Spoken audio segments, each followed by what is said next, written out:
Hello, hello, and welcome back to School Leader Soundbites, where we delve into the essentials of K 12 leadership and communications. I'm Veronica Viso for your guide to navigating the world of school communications. Today, we're going to be focusing on a topic close to my heart developing engaging newsletters and bulletins. If you are watching on Facebook or LinkedIn, drop some comments so I can connect with you. And if you are listening on the podcast, make sure you hit subscribe. We don't want you to miss any episodes of School Leader Soundbites. So let's start talking about the power of newsletters and bulletins. In our digital age, newsletters and bulletins remain a powerful tool in communicating with parents in our school communities. They're just not about sharing news, they're about building relationships and fostering a sense of community. We want to get our news on demand. We do not come home and sit down in front of the TV for the 5 o'clock or 6 o'clock news.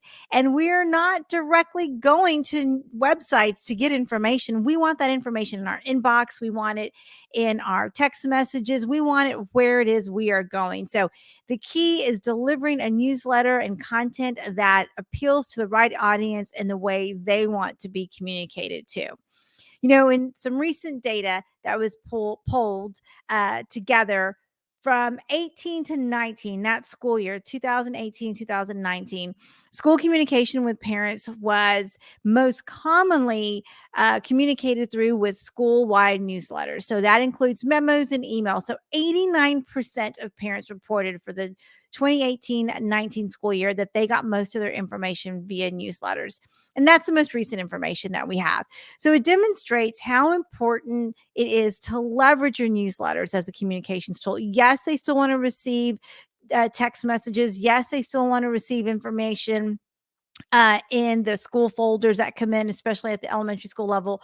But the most important way that you can tap into the way our parents communicate is through digital communication, and they prefer newsletters.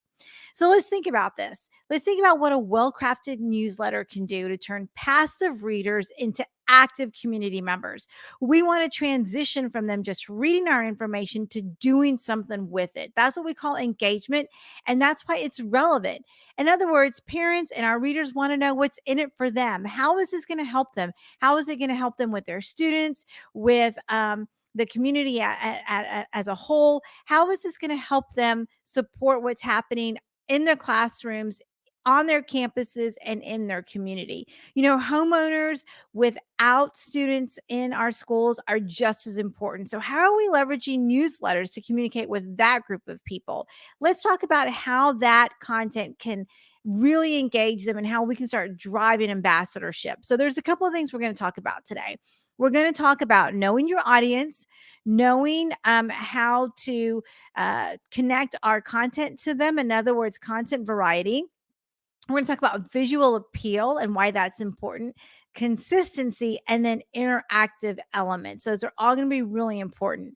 So, knowing your audience, understanding what their needs are, what their interests are, and knowing how they're connecting with us, whether it's as a parent or as a student or as a staff member or even as an elected official. That's going to be important for them to know too.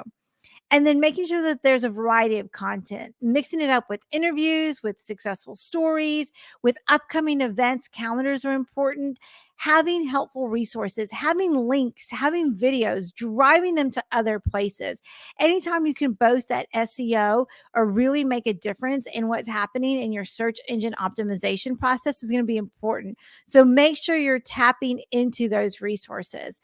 And how you do that is making sure that it's visually appealing. There's lots of layouts, there's white space. You're being really smart with the video content and the graphics.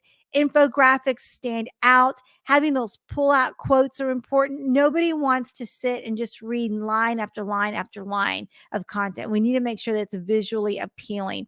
So if you've got a great template that you can use, make sure that you are mixing it up a little bit so people aren't just looking at the same format over and over. Some folks are using Canva or S'more. There's a whole bunch of tools out there that I highly recommend, as long as you're mixing it up, because the eye needs to be able to get disrupted when it's looking for content. And so you disrupt it with videos, with art, even using student art, student voice, again, using those pull-out graphics. And when you're thinking about photos, make sure the photos are appealing to the parents, that they're not just group shots taken from far away, but we are using some of those tips that we learned in journalism school and using photos that tell a story, that show facial expressions that really appeal to folks. And make sure, more importantly, that we're using diversity as one of our measures. So, if you've got students from athletics and fine arts, make sure that you throw in some academics in there, robotics. Make sure that we're highlighting the debate club. We want to talk about all the diverse things that are happening, maybe floral design or auto mechanics. And then if you've got students that are in your special ed programs, tap into what they're doing as well so that parents can see what we're doing for all students in our district. It's just really important. And you can do that visually. You don't have to use just words for that. And then consistency. I talked about consistency earlier, but making sure that your newsletters are coming in on a regular schedule, that there's a predictable schedule, that they know that it's going to happen on a particular day of the week. Maybe your newsletter is going to come out on Friday afternoons, or maybe it comes out on Wednesdays. Just building habits are going to be important. We have to train our community on what to expect from us. Training is half of the battle. If they know it's coming, they're going to look forward to it. Now, the trick with that is if you skip a week, they're going to know and they're likely going to reach out and give you feedback on that. So make sure that if you are skipping a week, that you let them know ahead of time. Hey, the district is going to be closed next week, so we won't be providing a newsletter. But for up-to-date information, check out our website or check out our social media posts. Train your community on how you're going to communicate with them. And then those interactive elements are going to be important. Include quizzes or games, include surveys, give them a feedback form so that you know how that they're using the information. Ask them, are you enjoying this? Did this newsletter provide you the information you were looking for? And then use that data to drive changes. Because if you are using that data to change your newsletter, then they're going to realize that you care about what they think and that you're doing something about it. So take advantage of their engagement while you've got them there in the newsletter. We've got to be able to turn our passive readers into engaged readers. It's all about engagement because we want to build trust with our community. So before we dive a little bit deeper, I want to give a quick shout out to our sponsor, K-12 Insight. They have an amazing platform called Let's Talk. It's one I have used in several of my districts. They support School Leader Soundbites because they know how important it is to engage with our community. They've got amazing tools that can streamline your communications, bringing you efficiency and clarity to everything that you're doing with your district. So make sure that you tap into K-12 Insight. They are game changers. If you want more information, go to k12insight.com/SOPHER to learn more about what they can do for you and your district. I'm happy to talk about how they helped me in all the districts I've been in. Now back to tips on developing engaging newsletters. Best practices include distribution channels, feedback mechanisms, and then analytics. Let's talk about how your newsletters are driving your analytics and your feedback, and then how you are connecting with your distribution channels. We know that newsletters can come via email. You can send them a link, but you can also text them a link. Use your school website to highlight how the newsletter is being delivered to them, but how they can go and get it on demand if they're not signed up for automatic emails and for automatic text messages. And then also make sure your social media is encouraging them to sign up for your newsletters. Because if you've got readers who do not have students in your district, they're going to miss all of your communications. So those parents or those community members that don't have students in your system, maybe they're parents of school age kids that are in private school or homeschool, they're going to want to connect with you. So make sure you give them an easy way to sign up for your newsletter. Maybe it's using QR codes on yard signs. Maybe it's using QR codes in your local newspaper so that as your community is reading those articles, they're connecting with you in different ways. You want to make sure that all your distribution channels are still able to connect folks so that you can get them on your email list. And then we talked a little bit about feedback mechanisms. I highly encourage you to have a call to action in every one of your newsletters.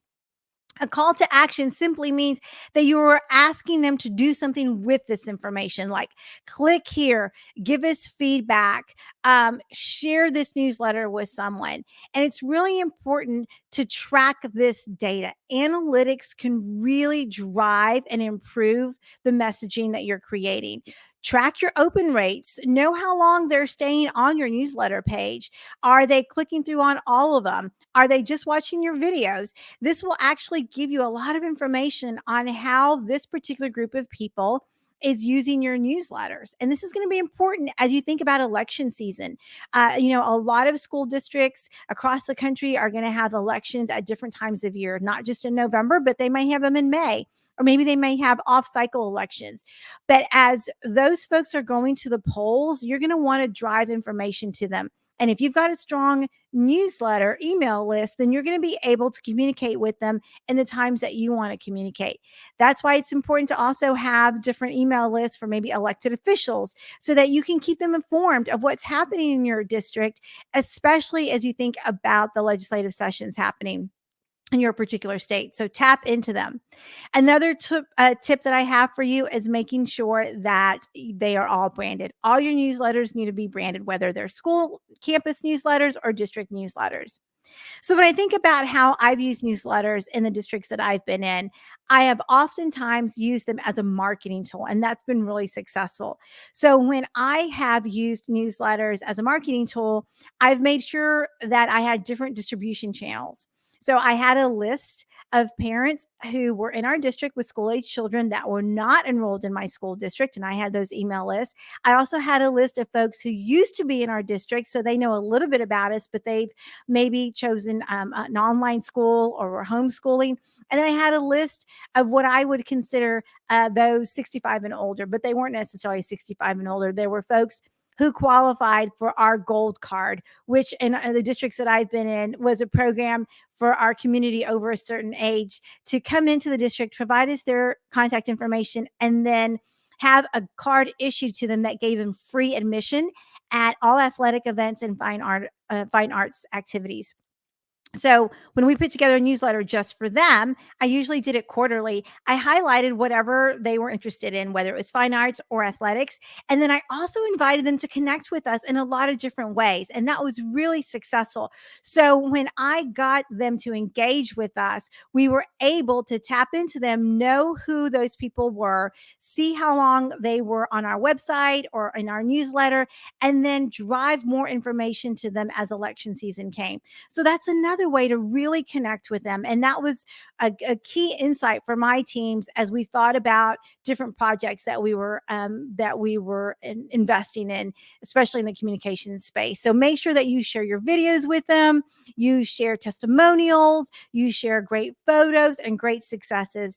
Everyone wants to know that their tax dollars are really being used wisely and that the district is a good steward. So make sure you also share some building progress and infrastructure progress whenever you get a chance. So as we wrap up this episode, remember that engaging newsletters are a great way to not only share information, but to create ambassadors, to build trust, which is one of the foundations that you need for a successful school district. We want to connect those passive readers into engaged readers, readers who are sharing your content, who are connecting with you, who see themselves in what's happening in the district, who are proud of what's happening in the district, and they ultimately become true ambassadors for the district. So make sure you're giving them information. So as I wrap up this episode, make sure that you connect with us, share information with other colleagues in your district, and know that School Leader Soundbites is here to support you in all of your communication needs. So if you have any questions, drop some comments for us, send me a message. You can find me at veronica@veronicavsofer.com, and we look forward to sharing more information with you in future episodes. Until then, happy engaging.